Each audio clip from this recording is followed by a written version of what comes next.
Welcome students in Subhash English School online classes, class 5th subject EVS. Today we will solve the exercise chapter 8, a treat for mosquito. So we see the meanings. First column में word है, second column में pronounce कि हम उस word को कैसे read करेंगे और थर्ड कॉलम में उस वर्ड का हिंदी मीनिंग है. तो फर्स्ट मीनिंग डिजीज बीमारी, बार्क छाल, पिट गड्ढा, लार्वा इल्ली, स्टेगनेंट प्रवाह रहित, स्वाम्पी गीला, स्टिफ शव, एनीमिया रक्त की कमी, पैरासाइट जीवाणु, हीमोग्लोबिन लाल रक्त कणिकाएं, एल्गी शैवाल.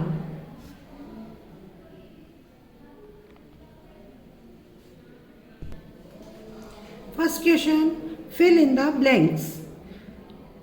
First, larva can be seen through dash. तो लार्वा हम कैसे देख सकते हैं? हैंड लेंस से. तो यहाँ फिल करना है hand lens. Second, the microscope makes things look 1000 times dash. Microscope किसी भी चीज़ को हमें कैसा करके बताता है? 1000 टाइम्स बड़ा करके बताता है. तो आंसर है bigger. Third, in December 1902 Ronald Ross got the highest award for the discovery of dash. Ronald Ross को 1902 में हाईएस्ट अवार्ड दिए गए थे. किस चीज़ की खोज करने के लिए दिए गए थे? Malaria. Fourth, dash was a form of currency used earlier in India. India में कौन सी करेंसी यूज़ की जाती थी? Anna. Fifth, due to anaemia children do not grow well and their dash level are low.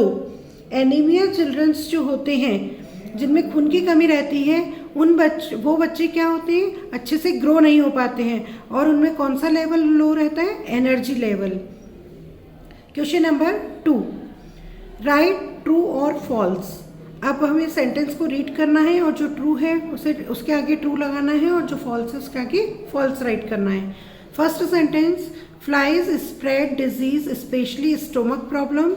Flies जो हैं मक्खियाँ, वो स्टोमक प्रॉब्लम की बीमारियां फैलाती हैं. तो इसका आंसर है true.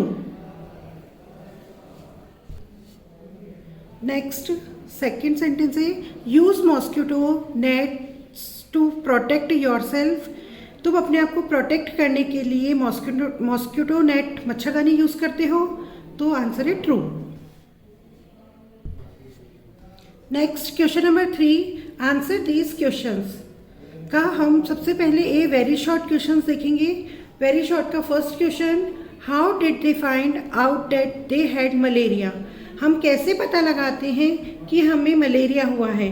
Answer, it was found out bye enzyme his blood. हमें हमारे ब्लड को एग्जाइम करके पता चलता है कि हमें कौन सी बीमारी हुई है. मतलब हमें ब्लड टेस्ट के थ्रू पता चलता है कि हमें मलेरिया हुआ है. Next question, in which season is malaria more common. कौन से सीजन के अंदर मलेरिया ज़्यादा होता है? Answer, malaria is more common during the rainy season. बारिश का जो मौसम होता है उसमें ज़्यादातर मलेरिया की बीमारी होती है. Third question, what is the minimum haemoglobin required. एक इंसान में मिनिमम हीमोग्लोबिन कितना होना चाहिए? कितने हीमोग्लोबिन की ज़रूरत होती है? तो minimum haemoglobin requirement is 12 GMDL. Next question, where else can you seen algae. Algae मतलब होता है शैवाल. शैवाल आप कहाँ देखते हैं? We saw it near drains, handpumps, on dams, wall etcetera. हमें एल्गी कहाँ कहाँ देखने को मिलती है? नालियों के आसपास, हैंडपम्प के आसपास और बांध की जो दीवारें होती हैं, बांध की दीवार होती है उस पर हमें देखने को मिलती हैं. आंसर दिस क्वेश्चन का नेक्स्ट क्वेश्चन बी वाला देखेंगे हम, शॉर्ट आंसर्स. शॉर्ट आंसर्स का first question, what problem did they have on having malaria. जब मलेरिया होता है तो क्या क्या परेशानी होती है? At time, he used to suffer from fever, with chills and rigors he also become weak. उस समय हमें बहुत तेज फीवर आता है, ठंड लगती है और परेशानी होती है, तकलीफ होती है और हम बहुत ज़्यादा कमजोरी महसूस करते हैं। Question number 2, what disease can be caused by mosquito bite? क्या क्या बीमारियां होती है मॉस्किटो के काटने से? तो आंसर है disease like dengue, chikungunya, filaria etcetera are caused by mosquito bite. ये डेंगू, चिकनगुनिया और फिलेरिया जैसी बीमारियां होती हैं। Next question, what was found out by the blood test? हमें ब्लड टेस्ट से क्या पता चलता है? तो आंसर है it was found out that he was suffering from anaemia, malaria, typhoid, dengue etcetera. Blood test से हमें पता चलता है कि हमें कौन सी बीमारी हुई है। हमें एनीमिया हुआ है, खून की कमी, मलेरिया हुआ है, टाइफाइड हुआ है, डेंगू हुआ है या अन्य कोई और बीमारी हुई है। Next question number 4, ask a doctor और elders about the food items which contain iron. अपने बड़ों से और अपने डॉक्टर से उन फूड आइटम्स के बारे में पूछो जिनके अंदर आयरन ज़्यादा होता है। तो आंसर है green leafy vegetables, Apple, jaggery, nuts, pulses, etc. contain ample amount of iron. हरी पत्तेदार सब्जियों में, एप्पल में, गुड़ में, नट्स में, दालों में, इन सब चीज़ों में पर्याप्त मात्रा में आयरन होता है। Question number 5, why do you think it talk about putting fish in the tank? What do you think the fish eat? तुम क्यों सोचते हो कि हम टैंक के अंदर फिश को रखना चाहिए? What do you think the fish eat? और तुम क्या सोचते हो कि फिश क्या खाती है? तो आंसर है it is told so because fishes eat up mosquitoes. हम ऐसा इसलिए कहते हैं कि टैंक में फिशेज रखनी चाहिए क्योंकि जो फिश होती है वो मच्छरों को खाती है, mosquitoes larvae that have been developing in the water. जो भी पानी में डेवलप होते हैं मॉस्किटो और लार्वा, बेबी मॉस्किटो, उनको वो फिश खाती है। इसलिए हम कहते हैं कि टैंक में फिश रखनी चाहिए। Next question, what will happen when oil is spread on the water? क्या होता है जब पानी के ऊपर ऑयल को फैला दिया जाता है? Answer, when oil is spread on water the eggs and larvae of mosquitoes growing there would have been killed. जब हम ऑयल मतलब केरोसिन ऑयल को जब हम पानी के ऊपर डालते हैं तो उसके अंदर जो मच्छरों के अंडे होते हैं, लार्वा, बेबी मॉस्किटोज होते हैं और जो बड़े मच्छर होते हैं वे सब मर जाते हैं। Next question number 7, who is supposed to get the gutters and drains repaired? कौन है जो हमारी ड्रेन्स को रिपेयर करवाता है? तो आंसर है the local municipality is responsible to get the gutters and drains repaired. जो लोकल म्यूनिसिपैलिटी होती है उसकी जिम्मेदारी होती है कि नालियों वगैरह की रिपेयर कराना। Next question number 8, can any larva be seen in the collected water? क्या आप पानी जो इकट्ठा होता है उसमें लार्वा देख सकते हो? Yes, the larva of mosquitoes can easily be seen in the collected water. हाँ, हम जो पानी इकट्ठा होता है उसके अंदर आसानी से मॉस्किटोज और लार्वा को देख सकते हैं। 9th question, what else can you see in the water? Make a list. आप पानी में और क्या क्या देखते हो उसकी एक लिस्ट बनाओ। तो आंसर है beside algae, small fishes, frogs, larvae, floating insects and mosquitoes are also seen. Beside मतलब इसके अलावा, एल्गी के अलावा हम छोटी छोटी मछलियाँ, मेंढक, लार्वा, इल्ली और तैरने वाले जो छोटे छोटे इंसेक्ट्स होते हैं वो and mosquito are also seen, और मच्छर देखते हैं। नेक्स्ट आंसर दिस क्वेश्चन का सी वाला क्वेश्चन देखेंगे अब, लॉन्ग आंसर्स। लॉन्ग आंसर्स का first question, what does the newspaper report say about the problem caused by anaemia?